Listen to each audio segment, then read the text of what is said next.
पुण्यात फ्लॅट घ्यायचा आहे. पण कुठे घ्यायचा, कसा घ्यायचा, कुणावर विश्वास ठेवायचा? फसवणूक तर होणार नाही ना? योग्य दरात मिळेल की नाही? मोठं कन्फ्युजन आहे.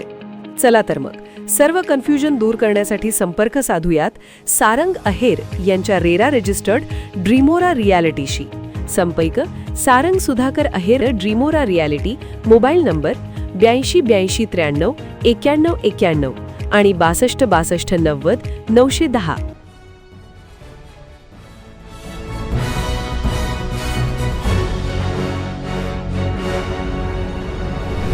आपण पाहत आहात BCCN न्यूज. शेगावात झाडावर वीज पडून लागली आग. शेगाव, खामगाव, मलकापूर, नांदुरा, जळगाव, जामोदमध्ये जोरदार पाऊस. शेगाव शहरातील व्यंकटेश नगर परिसरातील एका उंच झाडावर वीज कोसळल्याचा थरारक प्रकार मोबाईलमध्ये कैद झाला आहे. काही क्षणातच उभे असलेले हिरवेगार झाड जळून खाक होतानाचे दृश्य जवळच्या सीसीटीव्ही कॅमेऱ्यात कैद झाले आहे. 18 मार्च ते 20 मार्च अशा 2 दिवसांत विदर्भात वादळी वाऱ्यासह गारपीट आणि मुसळधार पावसाचा अंदाज हवामान खात्याकडून वर्तविण्यात आला आहे. दरम्यान 18 मार्च रोजी रात्री विजेच्या कडकडाटासह मुसळधार पावसाला सुरुवात झाली. विदर्भाचे प्रवेशद्वार असलेले मलकापूर तसेच नांदुरा, जळगाव, जामोद, शेगाव आणि खामगाव शहरामध्ये सुद्धा रात्री 8:30 वाजेच्या दरम्यान विजेच्या कडकडाटासह मुसळधार पावसाला सुरुवात झाली होती. दरम्यान शेगाव शहरातील व्यंकटेश नगर भागातील एका उंच ताडाच्या झाडावर अचानक वीज कोसळली. बघता बघता हिरवेगार उंच झाड काही क्षणात जळून खाक झाले. हे दृश्य शेगावकरांनी त्यांच्या मोबाईलमध्ये टिपले असून मोठ्या प्रमाणात व्हायरल सुद्धा होत आहे.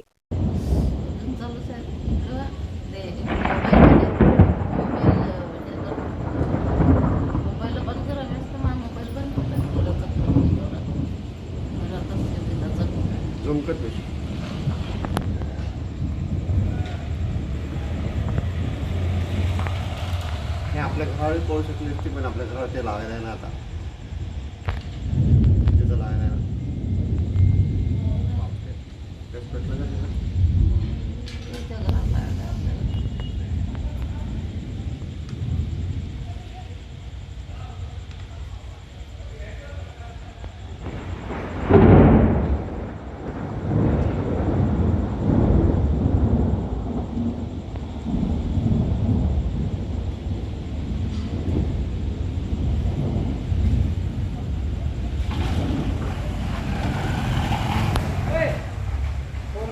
फोन लाव.